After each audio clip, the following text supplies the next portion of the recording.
আসসালামু আলাইকুম বন্ধুরা, আমন্ত্রণ জানাচ্ছি আমার আজকের ভিডিওতে। আজ আপনাদের নিয়ে এসেছি যে বড় সেচ প্রকল্প তিস্তা ব্যারেজ। আজকের এই ভ্রমণে আমার সফর সঙ্গী হিসেবে আছেন দুই বড় ভাই। এক ভাই হচ্ছে এজাজ বাবু ভাই এবং সঙ্গে আছেন আমাদের রফিকুর রহমান রফিক ভাই। তিস্তা ব্যারেজের বিস্তারিত তথ্য আপনাদের সামনে তুলে ধরবো, চলুন তাহলে। তিস্তা সেচ প্রকল্প হলো বাংলাদেশের উত্তরাঞ্চলে অবস্থিত দেশের বৃহত্তম সেচ প্রকল্প। এই প্রকল্পটি নীলফামারী, রংপুর ও দিনাজপুর জেলার 5,40,000 হেক্টর জমিতে সেচ সুবিধা প্রদান করে। এর কাজ শুরু হয় 1979 সালে এবং তা শেষ হয় 1990 সালে। সেচ প্রকল্পটির পরিচালনা ও রক্ষণাবেক্ষণের দায়িত্বে রয়েছে পানি সম্পদ মন্ত্রণালয়ের বাংলাদেশ পানি উন্নয়ন বোর্ড।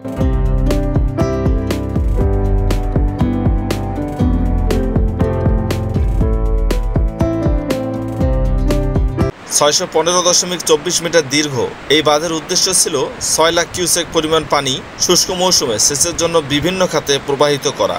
7টি জেলার 35টি উপজেলার 13,35,000 একর জমি সেচের আওতায় এনে ফসল ফলানোর জন্য 1953 সালে তৎকালীন পাকিস্তান সরকার বৃহৎ তিস্তা প্রকল্পের আওতায় তিস্তা বাঁধ নির্মাণের সূত্রপাত ঘটে।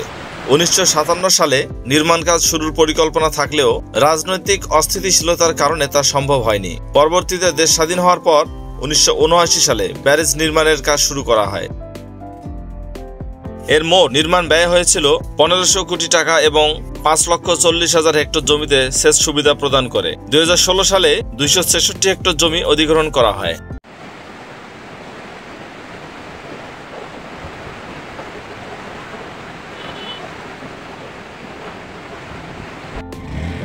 লালমনিরহাট জেলার অন্যতম একটি পর্যটন কেন্দ্র হচ্ছে তিস্তা ব্যারেজ। তিস্তা ব্যারেজ ও সেচ প্রকল্প নিয়ে গড়ে উঠেছে বিনোদন স্পট।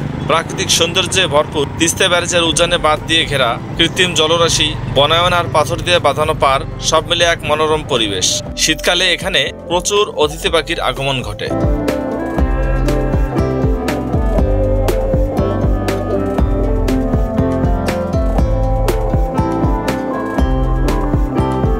তিস্তা ব্যারেজের পাশে নৌকা কিংবা স্পিডবোট দেখতে পাবেন। এই পার হতে ওই পার দেখানোর জন্য জনপ্রতি 50 টাকা করে নিবে।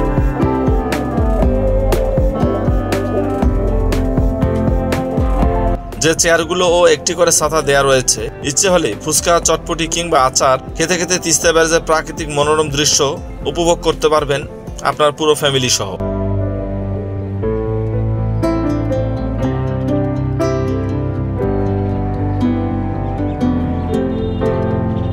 তিস্তা ব্যারেজে মোট 44টি গেট রয়েছে। এই 44টি গেটের কাজ হচ্ছে পানির স্বাভাবিক প্রবাহকে বজায় রেখে আর এক পাশে পাস করে দেয়া, এবং পাশেই রয়েছে 8টি গেট। এই 8টি গেটের কাজ হচ্ছে পানিটাকে ব্যবহার উপযোগী করে পাস করে দেয়া, যাতে করে সেচ কাজে ব্যবহার করা যায়।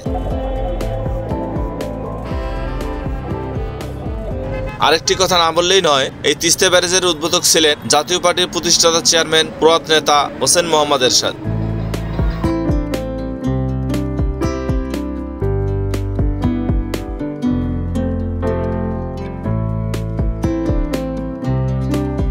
তিস্তা ব্যারেজ ঘুরতে এসে খুব ভালোই লাগলো। পল্লীবন্ধু আলহাজ হোসেন মোহাম্মদ এরশাদ সাহেব উদ্বোধন করেছিলেন। আমাদের উত্তর অঞ্চলের জন্য একটা খুব ভালো একটা জিনিস করেছিলেন, সেটাই দেখতে আসা।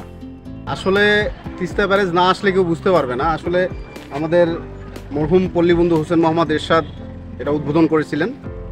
আজ অবধি সারা বাংলাদেশের সব জায়গা থেকে মানুষ দূর দূরান্ত থেকে বেড়াতে এসে, আমি যেহেতু তার পাশে আমি চাকরি করি, সেই হিসাবে প্রতি শুক্রবার আমার এখানে আসা হয়।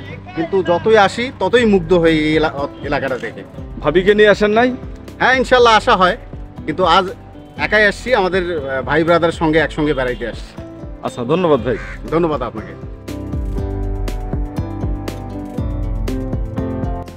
আজকের ভিডিওতে রফিক ভাই এবং এজাজ বাবু ভাইকে অনেক ধন্যবাদ জানাচ্ছি, এজন্য যে এনারা আজকে অনেক সময় দিয়েছেন। যাই হোক, এই ফাঁকে অন্যদের সবাইকেও ধন্যবাদ জানাচ্ছি। পরবর্তী নতুন কোনো ভিডিও নিয়ে আপনাদের সামনে হাজির হব। সেই পর্যন্ত ভালো থাকুন, সুস্থ থাকুন এবং নিরাপদে থাকুন। আসসালামু আলাইকুম।